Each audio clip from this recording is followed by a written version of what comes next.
ఇవాళ అపోజిషన్ అది అమలు కావట్లని చెప్తాను. నాకు తెలిసి అమలు చేస్తున్నారా, నేను సాటిస్ఫై అదే చెప్తున్నా. చేస్తున్నారా అంటున్నాను. 6 గ్యారంటీల పేరుతో మీరు మోసానికి పాల్పడ్డారు మొత్తం. దాంట్లోనే అదే అంశానికి వస్తాను. 6 గ్యారంటీల్లో మెజారిటీ అంశాలను ఫుల్ఫిల్ చేయగలిగినాం మేము.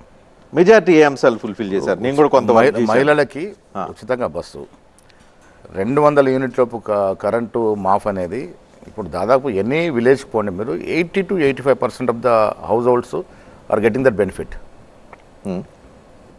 మహిళలకి లోన్స్ ఇస్తూ ఉన్నాం. 10 ఏళ్ళు అసలు ఆ పావులా వడ్డీ ఎప్పటిదో నేను అది ఎత్తేసాడు. మహిళా సెంట్రిక్గా క్యాంటీన్లు ఇస్తూ ఉన్నాం. మహిళలకు సంబంధించి అన్ని కార్యక్రమాలు ఇస్తూ ఉన్నాం. 6 గ్యారంటీల విషయంలో మీరు చెప్పిందా ఇంకా మహిళలకు ఇవ్వాల్సిన 2,500 రూపాయలు డబ్బులు ఏదైతే 6 గ్యారంటీలో ఒక గ్యారంటీలో ఉన్న సబ్ క్లాజ్ ఏదైతే ఉందో అది ఇప్పటివరకు ఇవ్వలేదు.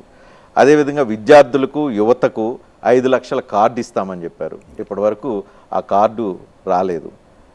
అదేవిధంగా ఇందిరమ్మ ఇళ్ళు అని అన్నారు. ఉద్యమకారులకు 250 చదరపు గజాలు స్థలం ఇస్తామన్నారు, అది ఇంకా ఇవ్వలేదు. తర్వాత చేయూత పథకంలో భాగంగా 2,000 పెన్షన్ 4,000 చేస్తున్నారు. ఇప్పటివరకు కమిట్మెంట్ చేయలేదు, ప్రయత్నం జరగలేదు, ఇప్పటివరకు ఆ ఇనిషియేషన్ జరగలేదు.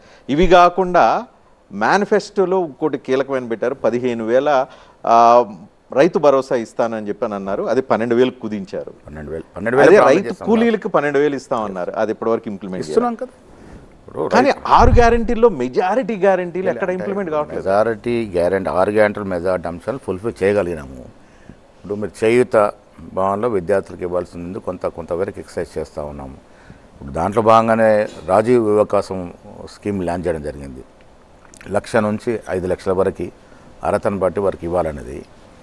నేను చెప్పేది ఏంటంటే బేసిక్గా బీఆర్ఎస్ పాలనకి మన పాలన చూసుకున్నప్పుడు మేము ఇచ్చిన గ్యారెంటీలు మెజారిటీ అంశాలు ఫుల్ఫిల్ చేస్తూనే ఉన్నాం.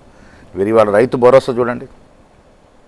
అంటే ఇవన్నీ కూడా ఒక్కటి మీరు కానీ తెలంగాణ ప్రజలు కూడా గ్రహించాల్సింది, ఇవన్నీ ఎప్పుడు ఇవ్వగలుగుతున్నాం, ఏ పరిస్థితిలో?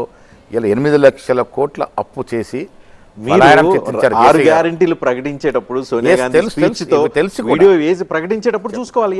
ఇవన్నీ లెక్కలేసి చూసాము. రాబడి కొంత ఎక్కువ వస్తుంది అనుకుందా, రాబడి కొంత తగ్గింది. అయినప్పటికీ కూడా దేన్ని జారబెట్టట్లే. ఇప్పుడు